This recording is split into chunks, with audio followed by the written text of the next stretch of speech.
हर हर महादेव। ये युग चक्र है। संगम काल में अवतारों के विषय में जानने से पहले मैं चाहता हूं कि जो लोग भी इस जटिल विषय को समझना चाहते हैं वो युग चक्र की मूल बातों को समझ लें। जिन्होंने काल चक्र के पिछले वीडियोस नहीं देखे हैं वो लोग भी आज इसे संक्षेप में जान सकते हैं।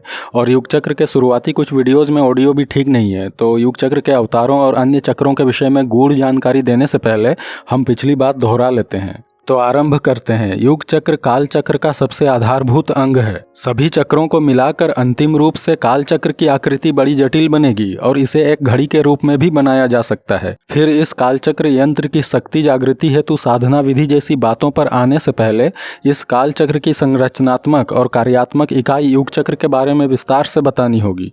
लेकिन कब बतानी है ये मैं तय नहीं कर सकता, परिस्थितियां ही तय कर सकती हैं। तो आज हम युग चक्र के बारे में संक्षेप में जान लेते हैं कि अब तक क्या जानकारियां दे दी गई हैं। वैसे आप चैनल की प्लेलिस्ट में जाकर देख सकते हैं और चैनल के इंस्टाग्राम पर इस युग चक्र की तस्वीर डाउनलोड कर सकते हैं। इसमें देखिए, प्रत्येक युग 12,600 साल का है। सतयुग, त्रेता युग, द्वापर युग और कलयुग सभी 12,600 साल के। जैसे कि यदि हम कहें एक दिन, तो प्रत्येक दिन में 24 घंटे ही होंगे। ऐसा तो नहीं होगा कि एक दिन 16 घंटों का और एक दिन 22 घंटों का। दिनों की अवधि में अंतर होता ही है। सर्दियों में सूरज जल्दी छुप जाता है और गर्मी के दिनों में 6 बजे तक पृथ्वी की पहरेदारी करता रहता है। तो इसका उत्तर है कि उजाले की अवधि में फर्क होता है। दिन तो लगभग 24 घंटों का ही है। जहां तक एक युग की अवधि 12,600 साल की बात है, अगर और सटीकता से बात की जाए तो जैसे हमने 23 घंटे 56 मिनट के प्रत्येक दिन के लिए एक औसत अवधि 24 घंटे तय की है, वैसे ही यह प्रत्येक युग के मामले में है। सूर्य से पृथ्वी की दूरी बदलती रहती है। पृथ्वी पर हमारे सौरमंडल के अन्य खगोलीय पिंडों का भी प्रभाव पड़ता है। गणना में बहुत सारी समस्याओं का सामना करना पड़ता है। किसी तारे या ग्रह की निश्चित अवस्थिति मतलब एग्जैक्ट पोजीशन जानना हमारे लिए थोड़ी चुनौतीपूर्ण है, क्योंकि सभी खगोलीय पिंड गतिशील हैं और उनका प्रकाश हमारे वायुमंडल से होकर आते आते उनके प्रतिबिंब में त्रुटि पैदा कर देता है। फिर भी हम एक करीब करीब औसत परिमाण ले लेते हैं। तो एक दिन के लिए हमने औसत अवधि 24 घंटे ली है। इस युग चक्र में भी वही है। एक युग की अवधि 12,600 साल एक औसत अवधि है। तो अधिक सटीकता से जाएं तो 12,596 या 12,598.33 जैसी कोई संख्या होगी, किंतु युग चक्र में एक युग की औसत अवधि 12,600 साल की है। हमारे पुराणों और अन्य धार्मिक ग्रंथों में बताया गया है कि सतयुग 17,28,000 सालों का होता है और त्रेता युग 12,96,000 सालों का होता है।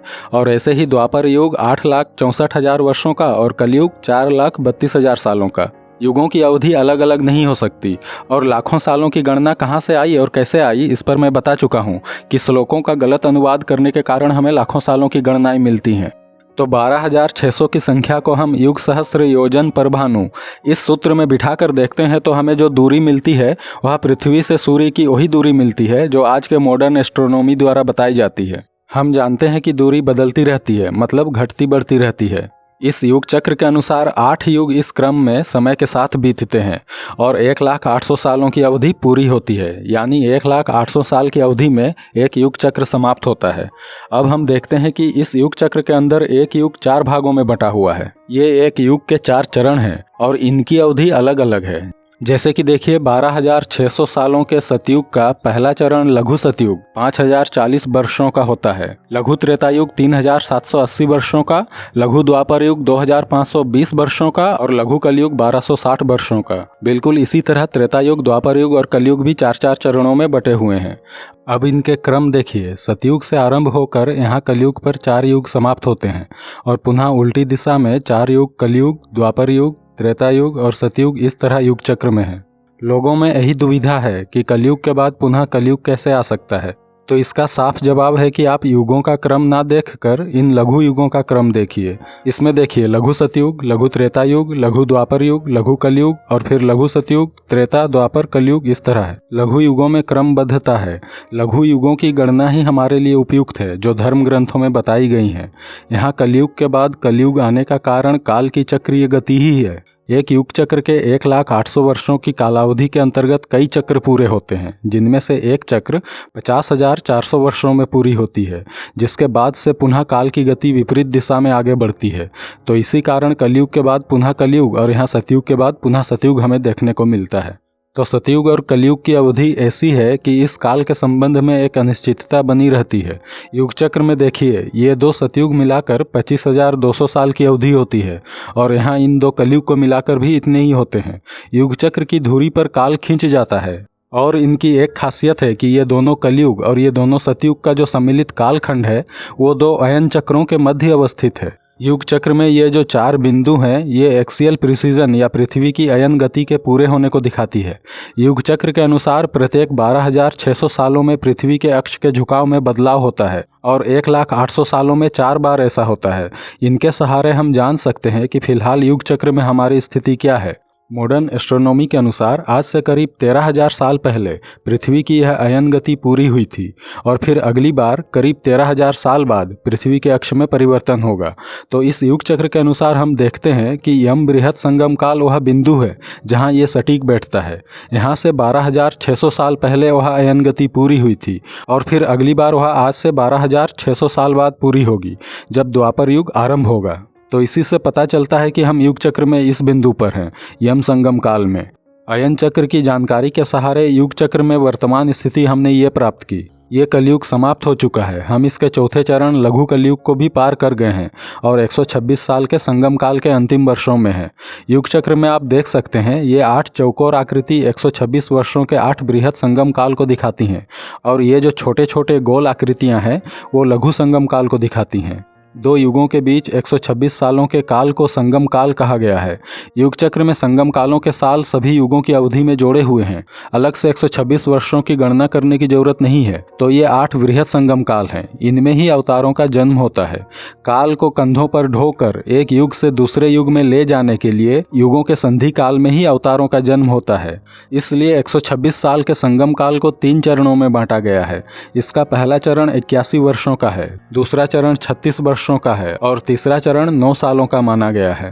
संगम काल के डिटेल वीडियो में जाकर आप देख सकते हैं हम जिस यम संगम काल में जी रहे हैं वो कब आरंभ हुआ और कब समाप्त हुआ। संगम कालों के वर्गीकरण को समझने के लिए अब इस तरह से देखते हैं। सबसे पहले इन्हें वृहत और लघु संगम काल में विभाजित किया गया है। ये सब मैं पहले बता चुका हूँ।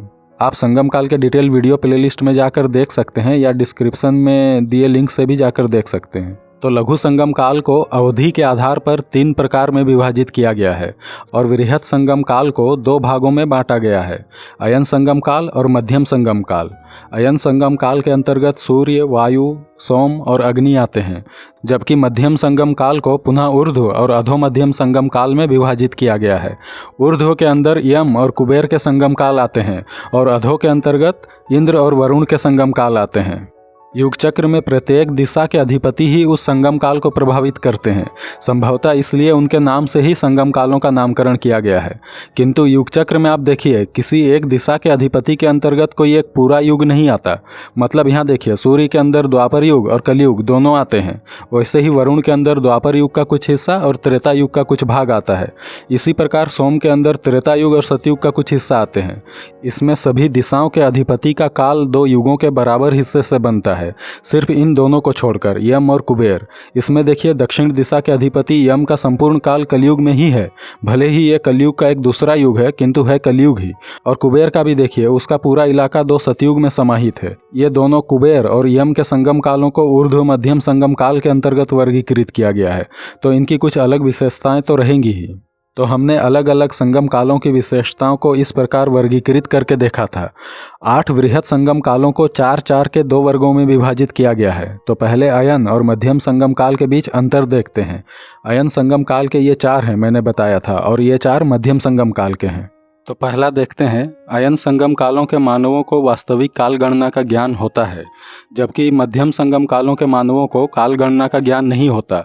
कब संगम काल आरंभ हुआ लोग इससे अनभिज्ञ रहते हैं। इन अयन संगम कालों में अवतारों के संबंध में की गई भविष्यवाणियां शुद्ध रूप में उपलब्ध होती हैं, किंतु आवश्यक नहीं कि वह जनमानस की पहुंच में हो। मध्यम संगम काल में भविष्यवाणी उपलब्ध नहीं होती, अशुद्ध व त्रुटिपूर्ण भविष्यवाणियों पर निर्भरता रहती है।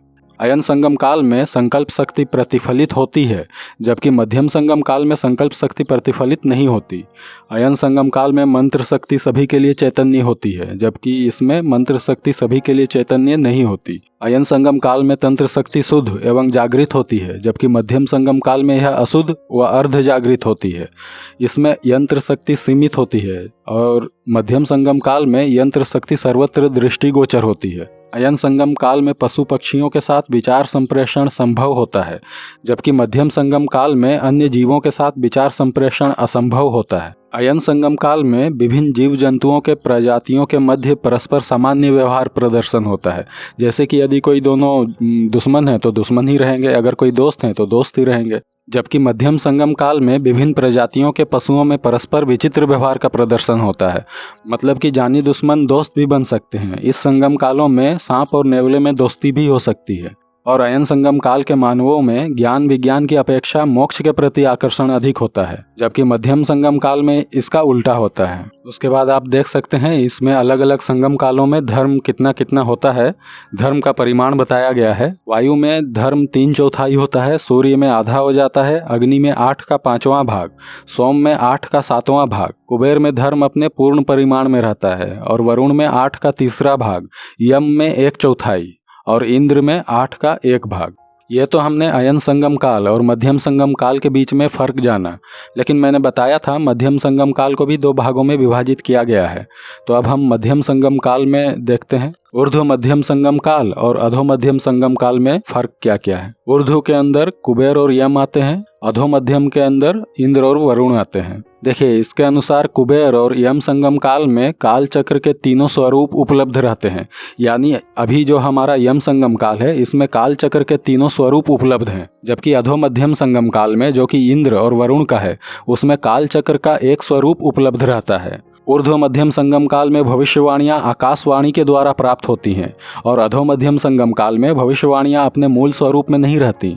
ऊर्ध्व मध्यम संगम काल में काल चक्र का पुनरुत्थान होता है और अधो मध्यम संगम काल में काल चक्र का पुनर्विसर्जन होता है। ऊर्ध्व मध्यम संगम काल में संकल्प शक्ति का सदाचार के प्रति आकर्षण होता है, जबकि अधो मध्यम संगम काल में संकल्प शक्ति का दुराचार के प्रति आकर्षण होता है। कुबेर और यम संगम काल में मंत्र शक्ति गुप्त व सुसुप्त रहती है, जबकि अधो मध्यम संगम काल में मंत्र शक्ति प्रकट एवं सुसुप्त रहती है। ऊर्ध्व मध्यम संगम काल में देखिए तंत्र शक्ति कीलित होती है, जबकि अधो मध्यम संगम काल में तंत्र शक्ति क्रियाशील होती है। ऊर्ध्व मध्यम संगम काल में यंत्र शक्ति अपने निकृष्टतम रूप में होती है, जबकि अधो मध्यम संगम काल में यंत्र शक्ति अपने उच्चतम स्वरूप में होती है। ऊर्ध्व के अंदर देखिए पशुओं और पक्षियों की विभिन्न प्रजातियों में परस्पर मित्रता और अधो के अंदर विभिन्न प्रजातियों में परस्पर शत्रुता का प्रदर्शन। ऊर्ध्व मध्यम संगम काल में अवतार के संबंध में जानकारियां उपलब्ध होती हैं, जबकि अधो मध्यम संगम काल में अवतार की जानकारियां उपलब्ध नहीं रहती हैं। तो ये सब हैं कुछ अंतर जो हमने जाने। तो इन सब का विश्लेषण करके हम जान सकते हैं कि उन संगम कालों में क्या क्या घटनाएं हो सकती हैं, कुछ कुछ अंदाजा लगाया जा सकता है। और अंत में इन लघु संगम कालों को हम 3 भागों में जो बांटे हैं, इसमें पहला है 81 सालों का, दूसरा होता है 36 सालों का और तीसरा होता है 9 सालों का। युग चक्र में 24 लघु संगम काल होते हैं। इनके बारे में हम अलग से जानेंगे, इनके बारे में मैंने अभी बताया नहीं है। इनका भी अलग तरीके से वर्गीकरण किया गया है, क्योंकि लघु संगम कालों में श्री विष्णु के अवतार जन्म नहीं लेते, क्योंकि लघु संगम कालों में भगवान शिव के अवतारों का वर्णन किया गया है। और अंत में हम अपने संगम काल के बारे में जान लेते हैं। हम अभी इस यम संगम काल में हैं। यह आरंभ हुआ था 1910 में, जो समाप्त होगा 2036 में। ये इसका पहला चरण है जो 1991 में समाप्त हुआ। दूसरा चरण 2027 में समाप्त होगा और इस संगम काल का अंतिम चरण 2036 में समाप्त होगा, जिसके बाद एक नया युग जिसे हम लघु सतयुग कह रहे हैं वह आरंभ होगा। आप देखेंगे जितने भी लोग कलयुग के अंत की तिथि बता रहे हैं वो इसी 2036 के आसपास की तिथि है। वैसे ये महाप्रलय की तिथि नहीं है। ये वह साल है जब कलयुग संपूर्ण रूप से समाप्त हो जाएगा और सतयुग का आरंभ होगा। लोग यह ना समझें कि हम दुनिया के अंत की तिथि बता रहे हैं। मैंने पहले भी कहा है, दुनिया के खात्मे की भविष्यवाणी करके डराने का काम करना धार्मिकता नहीं है, बल्कि इसे एक कल्ट कहते हैं जिसका कि हम विरोध करते हैं। तो अब हमने युग चक्र की सभी जानकारियां दोहरा ली हैं। अगले वीडियो में हम इससे आगे की बात करेंगे। अच्छा, एक और चीज मैं भूल रहा हूँ, ये एक युग चक्र हो गया। इसी तरह जब 36 युग चक्र बीत जाते हैं तो एक मनु चक्र पूरा होता है, और आगे देख सकते हैं जब 12 मनु चक्र पूरे होते हैं एक भैरव चक्र पूरा होता है। 64 भैरव चक्र पूरा होने पर एक आदित्य चक्र पूरा होता है, और 12 आदित्य चक्र पूरे होने पर एक काल भैरव चक्र पूरा होता है। ये काल भैरव चक्र करीब 33 अरब वर्ष के कालखंड को समाहित किया होता है, जो कि हमारे सूर्य की एक अनुमानित आयु है। इसके बाद मैंने एक कड़ी छोड़ दी है, इसमें गणना नहीं बताया है कि कितने काल भैरव चक्र पूरे होने पर एक रुद्र होता है, लेकिन मैंने एक रुद्र की आयु करीब 3 नील वर्ष बताई थी, और यहाँ पर मैंने एक चक्र भी गायब की है ताकि जानकारी समय आने तक सुरक्षित रहे। तो आगे देखते हैं। 11 रुद्र चक्र के पूरे होने पर एक महाकाल चक्र पूरा होता है। 9 महाकाल चक्र पूरे होने पर एक महादेव का चक्र पूरा होता है। तो इसके बारे में आगे बताने से पहले ये सब जानकारी मैंने शॉर्टकट में दोबारा बता देना उचित समझा। तो आज हमने युग चक्र और काल चक्र के बारे में संक्षेप में दोहरा लिया। अगली बार हम रुद्र चक्र के बारे में कुछ अन्य बातों को विस्तार से समझेंगे। हमसे जुड़े रहने के लिए आप सभी का धन्यवाद। हर हर महादेव।